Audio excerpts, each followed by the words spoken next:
Story zone, তোমার অনুভূতিদের খুঁজে নাও এখানেই। আসসালামু আলাইকুম আরিফ ভাই, কোথায় যাচ্ছেন আপনি?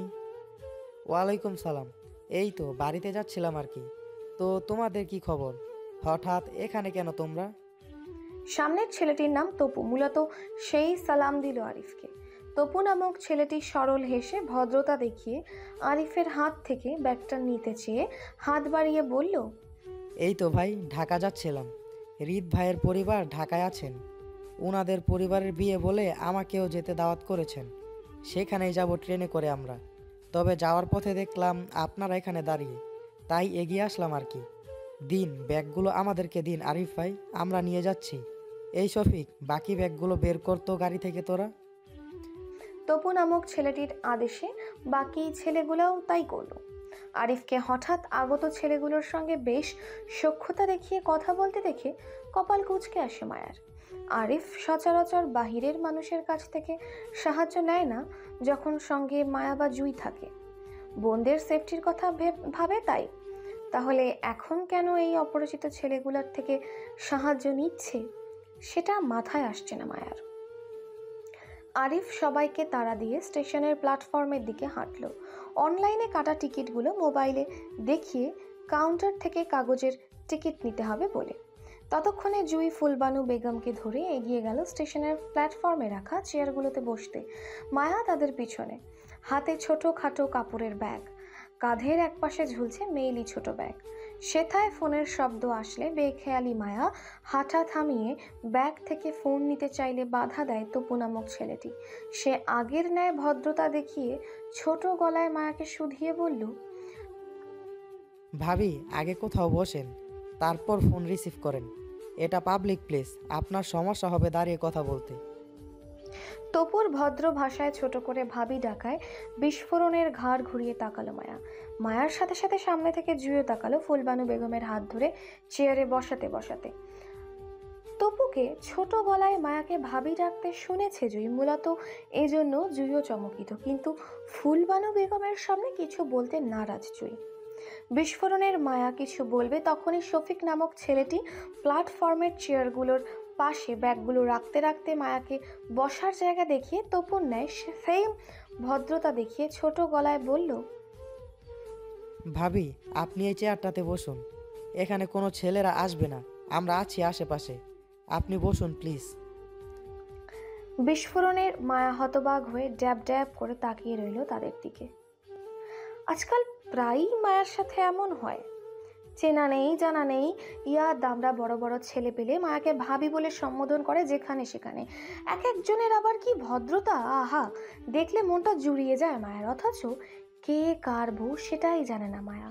আজকাল মায়াকে ছোট বড় সবাই ভাবি বলে সম্বোধন করে, যেন মায়া এই জাতির জাতিগত ভাবি হয়। কিন্তু এই জাতির জাতিগত ভাইটাকে আজও মায়ার জানতে পারে না। মায়া তো বিবাহিত, মায়া একটা হারিয়ে যাওয়া স্বামীও আছে, সে আজও নিখোঁজ। মায়া তাকে খুঁজে পেলে না হয় একটা কথা ছিল, বলতে পারতো না সেও কারো ভাবি হয়। কিন্তু যেখানে মায়ার গোটা স্বামীটাই খোঁজ খবর নেই, সেখানে মায়া এই জাতির ভাবি হয়ে বসে আছে। এখন মায়া যদি কাউকে প্রশ্ন করে এই জাতির ভাই নিয়ে, কে সে, কাকে জড়িয়ে মায়াকে এত এত ভাবি ডাকা হয়, কে সে, তাহলে সবাই একটাই উত্তর আসে, আমাদের ভাই ভাবি।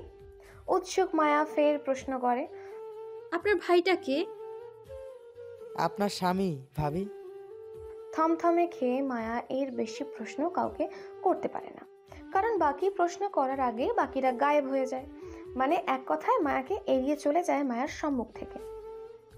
হতাশায় মায়া আজকাল ডিপ্রেশনে ভুগছে। একদিকে নিখোঁজ স্বামীকে খুঁজে পাচ্ছে না, অন্যদিকে জাতির ভাই নামক নতুন বিপদ সংকেত মায়ের কপালে জুটেছে। এর জন্য শান্তিতে ফ্রেন্ডসদের সাথে কোচিংয়ের পরে কোথাও আড্ডাও দিতে পারে না জ্বালায়।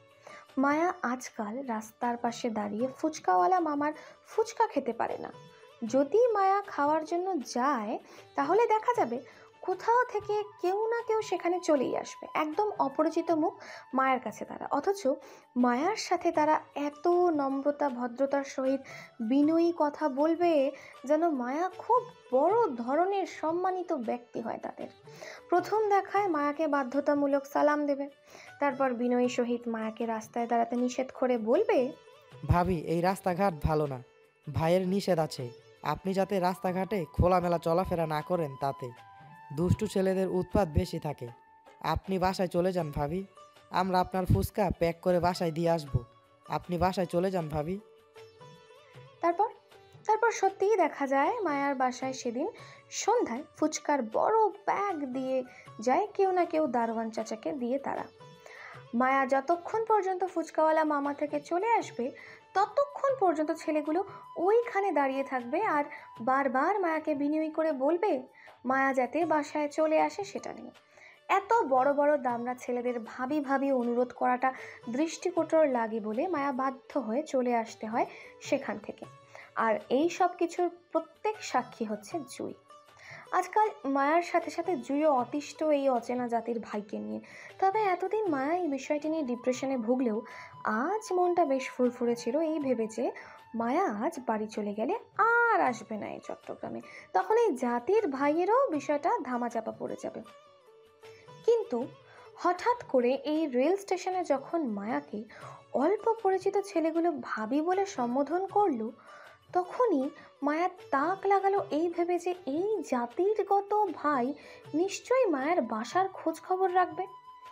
আরিফকে পূর্ব থেকে চিনে এমনটা মনে হচ্ছে মায়ার।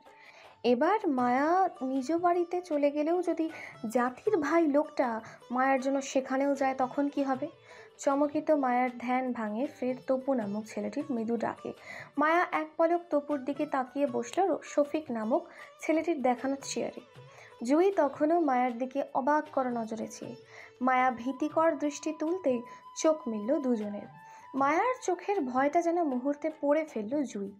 মায়ার সাথে সাথে জুয়েরও মনেও ভয়ের আশঙ্কা দেখা দিল এই ভেবে ছেলেগুলোর মায়াকে ভাবি ডাকার শব্দ যদি কোনো কারণে আরিফ বা ফুলবানু বেগমের কানে যায় তাহলে বিপদে পড়ে যাবে দুজন।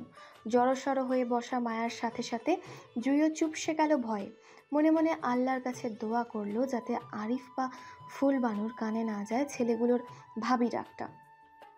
দেখতে দেখতে জুয়ের দোয়াই কবুল হলো। পুরো ট্রেন জার্নিতে ছেলেগুলোর কেউ মায়াকে আর ভাবি ডাকলো না আরিফ বা ফুলবানু বেগমকে সামনে। তবে পুরো রাস্তায় ছেলেগুলো দায়িত্ব নিয়ে মায়ার খেয়াল রেখেছে। ট্রেন আশুগঞ্জ থামায় তাড়াহুড়ো করে 2 মিনিটে সবগুলো লাগেজে নামিয়ে দিল ছেলেটা। সবাই একে একে আরিফ থেকে বিদায় নিয়ে ট্রেনে উঠতে উঠতে তপু আরিফের চোখের আড়ালে যেতে যেতে মায়াকে বলল, আসি ভাবি, আমরা কিন্তু আমাদের ভাইয়ের হয়ে বিয়েতে থাকবো ভাবি, ইনশাল্লাহ। বিয়ে? কোন বিয়ে? কার বিয়েতে থাকবে বলে গেল?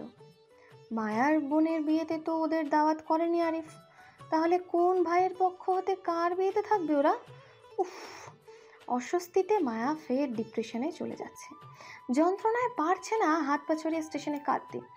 যাকে পাওয়ার তার সন্ধান খুঁজে পাচ্ছে না মায়া। অথচ মায়ার জীবনে একটার পর একটা ঝামেলা লেগেই যাচ্ছে, থামাথামি নামই নিচ্ছে না। প্রথমে রিদ খান আর এখন অচেনা জাতির ভাই। রিদ খান তো দেশের বাইরে চলে গেল আজ প্রায় 1 মাস। এই ফাঁকে মায়াও বাড়িতে চলে এসেছে। জীবনে কখনো রিদ খানের সঙ্গে দেখা হবে এটাও নিশ্চিত।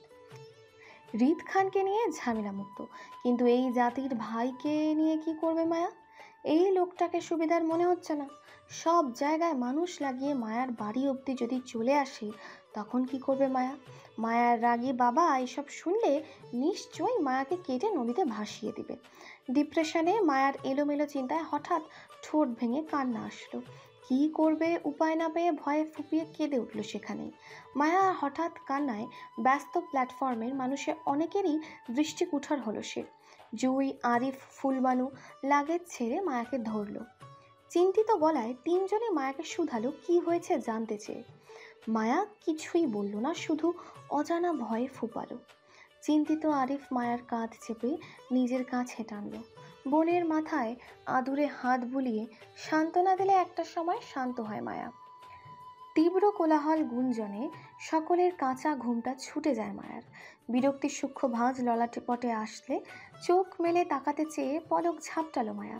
ঘুমের রেশ পুরোপুরি কাটাতে না পেরে চোখ জ্বলে উঠল তখনই। বিরক্তি মায়া উপুর হয়ে বালিশে মুখ গুজে দিল। পাশেই হয়তো জুঁই ঘুমের আছে ভাবলো মায়া। তাই হাতে জুঁইয়ের পাশটা চেক করতেই খালি জায়গায় পেয়ে মুখ তুলে তখনই চাইল পিটপিট করে। আশ্চর্য, জুঁই বিছানাতে নেই। তার মানে জুঁইও উঠে গেছে এতক্ষণে। শুধু কি মায়াই এত বেলা অবধি পড়ে পড়ে ঘুমাচ্ছিল? এমনটা তো হওয়ার কথা না। মায়া বাড়িতে আসলে সবার আগে মায়ার রাগী বাবা ডেকে ঘুম থেকে তুলে সবাইকে নামাজের জন্য, অথচ আজ কেউ ডাকলো না মায়াকে। ঘুমানোর জন্য মায়াকে এত বেলা অবধি ছেড়ে দিল। মায়ার মন সন্তুষ্টি হলো না। বাহিরে গুঞ্জনে মনে হচ্ছে বাসায় ঝামেলা চলছে বড়সড়। কি নিয়ে সবার এত কথা কাটাকাটি হচ্ছে তাও বুঝতে পারছে না মায়া। বিরক্তির চোখে মায়া বিছানা থেকে উঠে বসলো। রাতে চট্টগ্রাম থেকে বাসায় ফিরতে রাত 9টা নাগাদ হয়ে গেছিল। তারপর গোসল করে খাওয়া দাওয়া করে সবার সাথে একটু কথা বলে ঘুমাতে ঘুমাতে রাত 12টার ঊর্ধ্বে চলে যায়। মায়ের রুমে জুঁই আর ফুলবানু বেগম ঘুমিয়েছিল রাতে।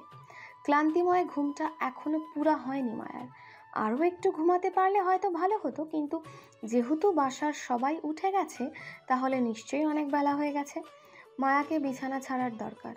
বিছানায় ঝিম ধরে বসে থাকা মায়া হাত বাড়িয়ে বালিশের পাশ থেকে মোবাইলটা নিল সময় দেখতে। মোবাইলের সাইড বাটন চেপে স্ক্রিনে আলো জ্বালাতে মায়ার চোখ কপালে উঠল। ভোর 4:45 সময় দেখে মায়া ভাবল ফোনের টাইম ঠিক নেই হয়তো। তাই ঘাড় ঘুরিয়ে জানালা ধরে বাহিরের পরিবেশটা দেখতে চাইল, কিন্তু মোটা পর্দার আড়ালে নজরটা বাহির অব্দি যাওয়া সম্ভব হয়ে দাঁড়ালো না। বিরক্তিকর মায়া গায়ে ওড়না চাপিয়ে বিছানা থেকে নেমে দাঁড়ালো। বাহিরে ঘর থেকে ভেসে আসা গুঞ্জনের শব্দ ধরে সেদিকে হাঁটল। পা থামল পরিবারের চিন্তিত চেহারা আর বড় বোনের হেঁচকি তোলা কান্দন মুখটা দেখে। চোখে ঘুম পলক ঝাপটাতে গায়েব হলো মায়ার। বসার ঘরের দরজার আড়ালে দাঁড়িয়ে দেখল জুঁই আর নিজের মা চাচাকে বড় বোন মুক্তাকে ঘিরে দাঁড়িয়ে থাকতে। হয়তো সান্ত্বনা দেওয়ার চেষ্টা, কিন্তু কি নিয়ে সান্ত্বনা দিচ্ছে মুক্তাকে তাও বুঝল না মায়া। পরিবারের প্রত্যেকের চেহারায় অমাবস্যার ঘোর অন্ধকার লেপ্টে। থমথমে পরিবেশে বাবা চাচা দুজনেই সোফায় বসে মত্ত হয়ে। বিষণ্ণতা প্রত্যেকের চেহারায় দৃশ্যমান। পরিবারের হঠাৎ কি হয়েছে তার কিছুই জানে না মায়া। কাউকে প্রশ্ন করবে সেই সাহসটাও পাচ্ছে না। এক একজনের চিন্তিত মুখটা দেখে জড়সড় মায়া শুধু দরজার আড়ালে দাঁড়িয়ে থাকলো অসহায় মুখ করে। তখনই আরিফকে দেখলো সকলের চিন্তার অবসান ঘটিয়ে বসার ঘরে ফিরতে বাহির থেকে। আরিফ বসার ঘরে পা রাখতেই চিন্তিত মুখ খুলল মায়ার মা রেহেনা বেগম। উনারা চলে গেছে আরিফ। সোফায় বসতে বসতে শান্ত গলায় উত্তর করলো আরিফ। অধৈর্যের ন্যায় ফের শুধালো রেহেনা বেগম আরিফকে। আর কিছু বলেছিল ওনারা? কোনো আবদার? আর কিছু বলেনি মা, ওনাদের আগের কথাই রইল। তবে ফাহাদের নানা নানুকে আমি আগে থেকেই চিনি। চট্টগ্রামে ওনাদের বাসায় আমি গিয়েছিলাম বেশ কয়েকবার। বেশ ভালো মানুষ ওনারা। ফাহাদ আর মুক্তার আনুষ্ঠানিকভাবে বিয়ের ডেটটা হঠাৎ পিছিয়ে যাওয়াতে বারবার দুঃখ প্রকাশ করছিল। বেশ অনুতপ্ত ওনারা মা। আর এজন্য মূলত ফাহাদকে নিয়ে এই মধ্যরাতে আমাদের বাসায় ছুটে আসেন ওনারা ক্ষমা চাইতে। আরিফের কথা শেষ হওয়ার মাঝে তপ্ত গলায় ফোড়ন কাটে জুঁইয়ের বাবা জামাল সাহেব। তিনি খানিকটা রাগ দেখিয়ে বলল, ওনাদের দুঃখ প্রকাশ দিয়ে আমরা কি করব? একেবারে জায়গায় দুইবার বিয়েটা পিছানো হচ্ছে, তাও ওনাদের জন্য। আমরা কি সমাজ নিয়ে চলি না? সমাজের মানুষ কি জবাব দেব? দুইবার করে বিয়ের কার্ড ছাপানো হয়েছে, সমাজের মানুষকে আত্মীয় স্বজনদেরকে দাওয়াত করা হয়েছে। এখন আবার সবার বাসায় গিয়ে বলি যে আপনারা কেউ আমাদের বিয়েতে আসবেন না। আমাদের মেয়ের বিয়ে আবারও পিছানো হয়েছে, দাওয়াত ক্যান্সেল। এসব গিয়ে বললে মান সম্মান কোথায় থাকবে আমাদের? সমাজের মানুষের কাছে আমরা হাসির পাত্র হয়ে উঠব। ওনাদের যদি এতই সমস্যা থাকে তাহলে না করার ওনাদের ছেলেদেরকে বিয়ে। আমাদের কি ওনাদের পায়ে পড়ে আছি মেয়ে বিয়ে দেওয়ার জন্য? দিব না এমন বাড়িতে মেয়ে বিয়ে। আমরা আমাদের মেয়ের জন্য এর থেকে ভালো ছেলের কাছে বিয়ে দেব। তুই ফোন করে ওনাদের না করে দে, আমরা মেয়ে বিয়ে দিব না। বড় ভাই, আপনি কিছু বলছেন না কেন? চাচার কথায় ডুকরে কেঁদে উঠল মুক্তা। জামাল সাহেব তখনও রেগে। জুঁই মুক্তাকে জড়িয়ে ধরে অসহায় মুখ করে তাকিয়ে বাবার দিকে। শফিকুল ইসলাম চিন্তিত মুখে বসে। পরিস্থিতির ফ্যাসাদে তিনি। একদিকে মেয়ে, অন্যদিকে সমাজ, তাছাড়া ভাইয়ের কথাও ফেলে দেওয়ার নয়। বিয়ের কার্ড দিয়ে দ্বিতীয়বারের মতন সমাজের মানুষ ও আত্মীয় স্বজনদের দাওয়াত করা হয়েছে। এখন যদি সবাইকে নিষেধ করা হয় তাহলে অবশ্যই মানুষ হাসাহাসি করবে ওনাদের মেয়েদের ভাগ্য নিয়ে। পরিস্থিতিতে জটিলতা বুঝতেই চমকে ওঠে মায়া। বুঝতে পারে বোনের বিয়েটা আবারও পিছিয়ে গেছে, কিন্তু কেন? হ্যালো ডিয়ার লিসেনার্স, আপনারা শুনছেন স্টোরিজ অন প্রেজেন্টস ধারাবাহিক পর্ব গল্প। আমাদের সামগ্রিক প্রচেষ্টাকে উৎসাহিত করতে লাইক অ্যান্ড কমেন্ট করতে ভুলবেন না। Thank you. তা এখনো জানতে পারেনি মায়া। হয়তো ফাহাদের সঙ্গে তার পরিবারের লোকও এসেছিল মায়াদের বাসায়। খুব সম্ভবত ফাহাদের বৃদ্ধ নানা নানি এসেছিল। আরিফের কথায় তো তাই বুঝলো মায়া। সারা রাত না ঘুমিয়ে হয়তো মিটিং করেছিল সবাই কিভাবে কি করবে। মায়া ঘুম থেকে লেট উঠায় ফাহাদের পরিবারের সঙ্গে দেখা হয়নি, কিন্তু মুক্তা বিয়েটা আবার কেন পেছানো হয়েছে সেটা বুঝতে পারছে না মায়া। অসহায় আর কৌতূহল মায়া দ্বিধা কাটালো আরিফ। ছোট বোন মুক্তাকে এক পলক দেখলো। পরিস্থিতির চাপে পড়ে সেই তখন থেকে নীরবে কেঁদে যাচ্ছে মেয়েটা। না নিজের পরিবারকে কিছু বলতে পারছে আর না ফাহাদকে দোষ দিতে পারছে। সব দোষ মুক্তা নিজের ভাগ্যকে দিল। আজ ভাগ্যের জোরে এই অবস্থানে দাঁড়িয়ে আছে মুক্তার। মুক্তা টেনশন বাড়িয়ে দিল বাবার সম্মতি জানালো ছোট চাচার কথায়। তিনি বললেন,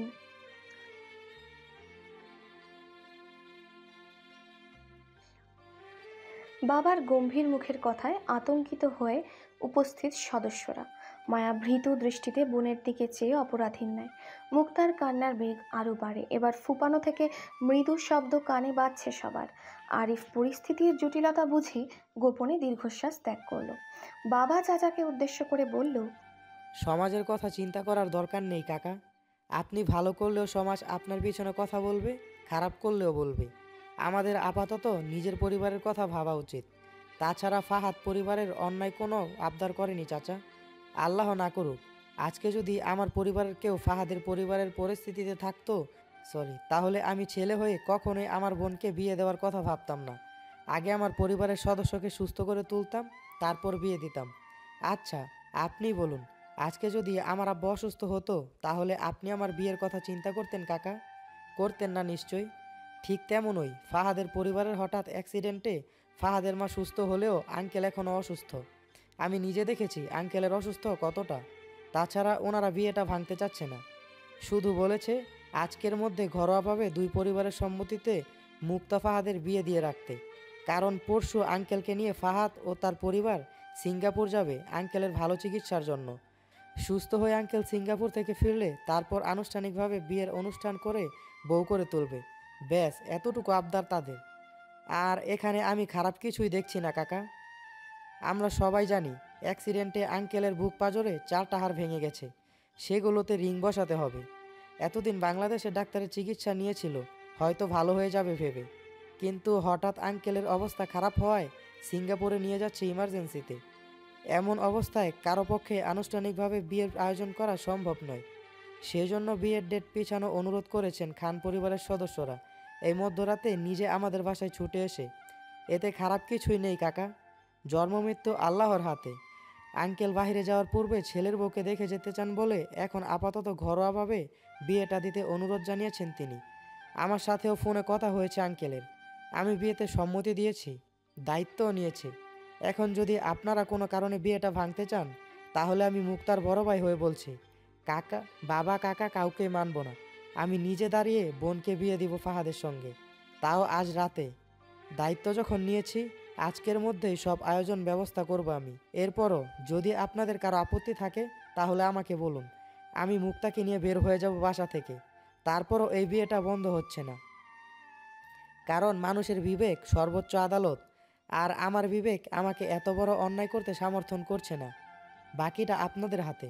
আমি আয়োজন করতে বের হলাম। কথাগুলো বলেই পরপর দাঁড়িয়ে যায় আরিফ। উজ্জ্বল চোখের সবাই আরিফের দিকে তাকিয়ে। বড় ভাই বাবার ছায়া হয়, সেটাই যেন প্রকাশ করলো আরিফ। চলে যেতে গিয়ে আরিফ ক্রন্দনরত মুক্তার সম্মুখে দাঁড়ালো। দীর্ঘশ্বাস গোপন করে আশ্বস্তের হাত বুলিয়ে দিল বোনের মাথা। ইশারায় মুক্তাকে বোঝায় আরিফ আছে ওর পাশে, কিছু হবে না মুক্তার। আরিফ বাহিরের দিকে হাঁটলো। হাতে অনেক কাজ, আপাতত বাজার করতে হবে বিয়ের জন্য। রাতে মুক্তার বিয়ে, দুই পরিবারের সদস্য উপস্থিত থাকবে বাড়িতে। বরযাত্রী, খাবারের আয়োজনের লিস্ট বড়। আরিফ যেতে যেতে গলা ছেড়ে ডাকলো মায়া আর জুই।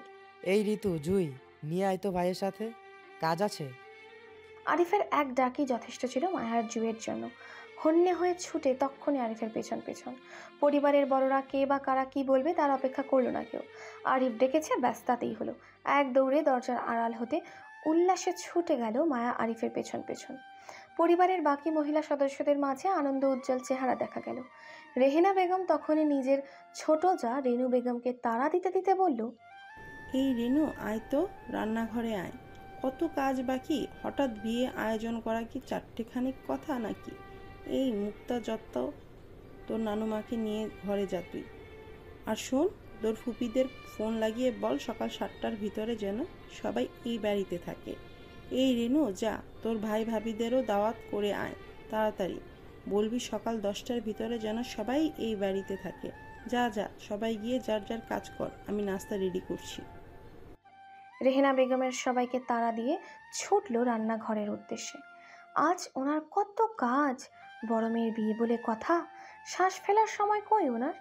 রেহেনা বেগমের কথায় তৎক্ষণাৎ ছুটল রেনু বেগম। স্বামী যে গোমরা মুখে বসে আছে তার খবর নেওয়ার সময় কই ওনার। বাড়ির বড় মেয়ের বিয়ে, হাতে হাতে কত কাজ বাকি।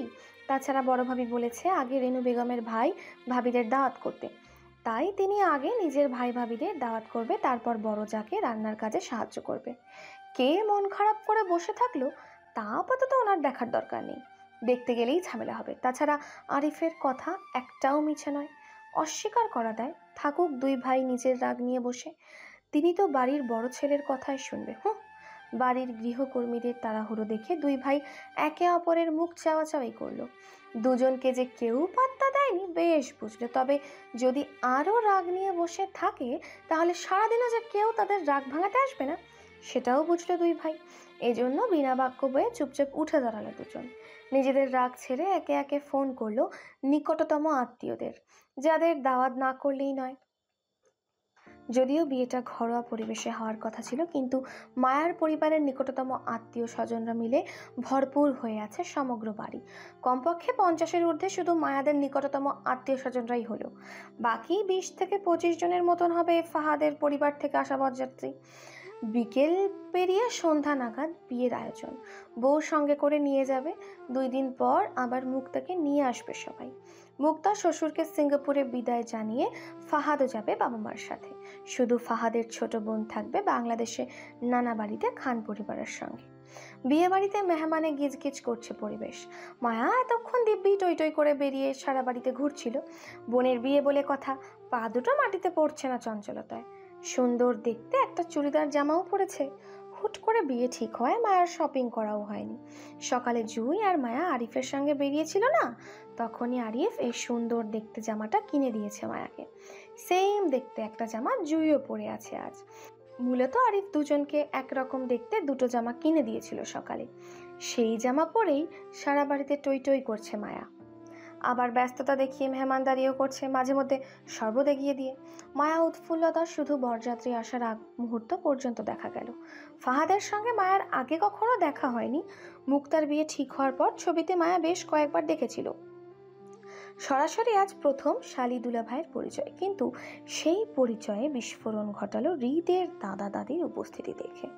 দিন দুনিয়া ভুলে সর্বনাশ ঘটিত দৃষ্টি ফেলে তবদা খেয়ে চেয়ে থাকলো শুধু আরাফ খানের দিকে মায়া। আরাফ খান তখনও বরের পিছনে, মানে ফাহাদের সঙ্গে দাঁড়িয়ে কথা বলায় ব্যস্ত। মূলত শালীবৃন্দ দুলাভাইকে স্বাগত জানাতে এসেছিল বাড়ির মূল গেটের ফটকে। যেহেতু আনুষ্ঠানিক বিয়ে আয়োজন ছিল না, তাই গেট ধরার মাধ্যমও ছিল না, কিন্তু মায়া আরাফ খানকে দেখেই তমথা খেয়ে যায়। দ্বিতীয় বিস্ফোরণ ঘটে যখন শুনল ফাহাদের নানা ভাই হয় আরাফ খান। মায়ার মোটেও চিনতে ভুল হলো না আরাফ খানকে। এই নিয়ে 2 বার দেখা হয়েছে মায়ার সাথে আরাফ খানের। প্রথম দিন কলেজে, দ্বিতীয় দিন উনাদের বাড়ির মেজবানের দাওয়াতে গিয়েছিল মায়া। তখন মায়ার সর্বনাশ হলো তখন যখন মায়ার ছোট মাথায় আসলো রিত খানের ফুফাতো ভাই হয় ফাহাদ। এর মানে রিত খান মায়ার আত্মীয় হয়ে গেল। সম্পর্কে পাতানো বিয়াই বেয়ান। ছি, আর কোনো সম্পর্ক খুঁজে পেল না, সোজা বিয়াইয়ের এই পান্তা মুখের রিত খান কি হতে হলো। মায়ার জীবনটা বেদনার। ফাহাদের মামাতো ভাই যেহেতু রিদ খান, এর মানে রিদ খান অবশ্যই এই বিয়েতেও আসবেন। নতুন আত্মীয় বলে কথা, আসবে তো অবশ্যই। মায়ার মুখোমুখি হবে আবার। উৎফুল্লতায় মায়ার মুখটা তৎক্ষণাৎ হৃদের ভয়ে চুপসে গেল। জড়সড় অবস্থায় দাঁড়িয়ে ভয়ার্ত দৃষ্টি ঘুরালো আশেপাশে। না, হৃদকে মায়ার চোখে কোথাও পড়েনি, মনে হয় বিয়েতে আসেনি। মায়া শান্ত হতে হতে চমকে উঠল স্টেশনে দেখা হওয়া সেই 4টে ছেলেকে দেখে। এই ছেলেগুলোই তো কাল মায়াকে ভাবি ভাবি ডাকছিল না স্টেশনে। আজ মায়ার বোনের বিয়েতে চলে আসলো কি করে? কার সাথে এসেছে এরা? নিশ্চয়ই ফাহাদ ভাইয়ের পরিবারের সঙ্গে এসেছে। আচ্ছা, এর মানে কি এই ছেলেগুলো ফাহাদ দুলা ভাইয়ের চেনা মানুষ হয়? তার মানে সব সর্বনাশ মায়ার কাঁধে নাচছে।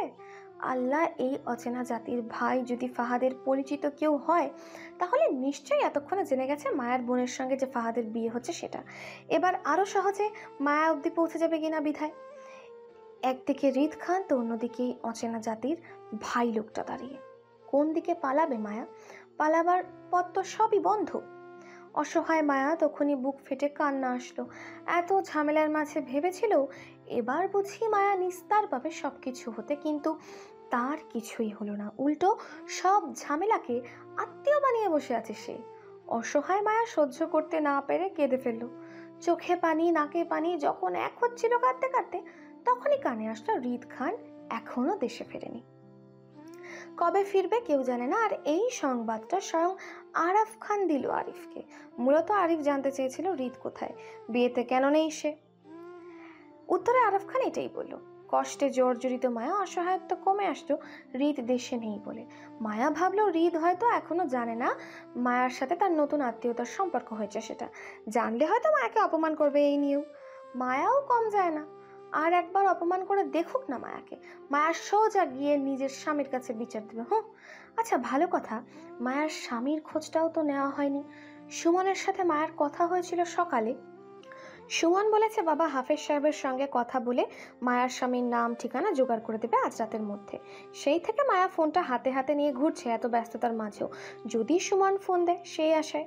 মায়ার নিখোঁজ স্বামী খুঁজে পাওয়া নিয়ে প্রশ্ন এবার যায় কিছু হোক না কেন, মায়া হাফেজ সাহেব থেকে নিজের নিখোঁজ স্বামীর ঠিকানা নিবেই নেবে।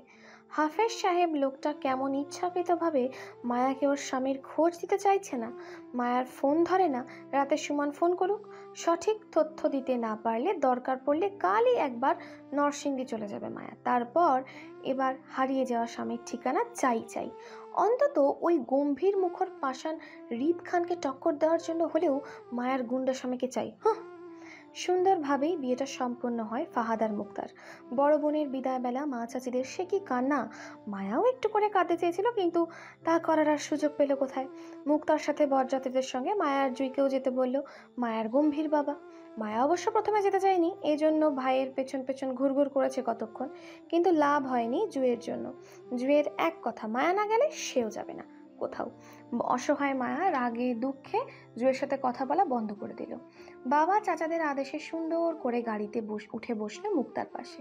যেহেতু বউ 2 দিন থাকবে শ্বশুর বাড়িতে, সেহেতু মায়ার জুইকেও 2 দিন থাকতে হবে মুক্তার সাথে। কথা তো তাই হলো, মায়াও তাই জানে। কিন্তু মায়ার মুক্তার সাথে না যাওয়ার প্রধান কারণ ছিল মায়ার কাল নরসিংদী যেতে চেয়েছিল সুমনদের বাড়ি, যেটা জুয়ের জন্য সফল হয়নি। তাছাড়া আর কোনো সমস্যা ছিল না মায়ার, কারণ রিদ খান তো আর দেশে নেই, তাহলে মায়ার সাথেও মুখোমুখি হওয়ার প্রশ্ন আসে না। গাড়িতে মুক্তার পাশাপাশি বসতে বসতে মায়া ভাবলো বোনের শ্বশুর বাড়ি থেকে ফিরে নরসিংদী যাবে সে। আপাতত এই 2 দিন এভাবেই যাক। মায়া গাড়িতে বসেই জুইও তখনই মায়ার শরীরের সঙ্গে চেপে বসলো গাড়িতে। মায়া রাগী চোখ দেখাতেই দুষ্টু হাসলো জুই। মায়া শরীরের সঙ্গে চেপে বসতে বসতে বলল, জানিস ঋতু, আমি না রাতে একটা দুঃস্বপ্ন দেখেছিলাম যে সকালে উঠে দেখি রিদ খান আমাদের নতুন বিয়াই রূপে হাজির, 2 হাতে পুটলি নিয়ে। জানিস পুটলিতে কি ছিল? তোর জন্য চানাচুর আর আমার জন্য রসমালাই। আচ্ছা বলতো, বিয়াইন তো আমাদের দুজনেরই রিদ খানের একই হয়, তারপরেও তোর বেলায় এত বড় কিপটামি কেমনে করতে পারলো বোঝা তো তুই আমারে। জুয়ের খোঁচানো কথায় মায়া গাল ফুলিয়ে বসে। মনে মনে শপথ করে ফেলেছে এমন বেয়াদব বোনের সাথে আর জীবনেও কখনো কথা বলবে না। জুই যে ইচ্ছা করেই মায়ার মজা নিচ্ছে রিদ খানকে জড়িয়ে, সেটা বেশ বুঝতে পারছে মায়া। নয়তো এমন হালার স্বপ্ন কেউ দেখে? ভীষণ অস্বস্তিতে মায়া। হৃদ হঠাৎ করে সামনে চলে আসাতে অনেকটা হতবম্ব। মায়া ঘুণাক্ষরেও ধারণাতে ছিল না হৃদ আজ দেশে ফিরবে সেটা নিয়ে। মায়া যদি জানতো হৃদ আজ হঠাৎ করেই দেশে চলে আসবে, তাহলে ইহ জন্মেও মায়া মুক্তার শ্বশুর বাড়িতে আসতো না। হ্যালো ডিয়ার লিসেনার্স, আপনারা শুনছেন স্টোরিজ অন প্রেজেন্স ধারাবাহিক পর্ব গল্প। আমাদের সামগ্রিক প্রচেষ্টাকে উৎসাহিত করতে লাইক অ্যান্ড কমেন্ট করতে ভুলবেন না। Thank you.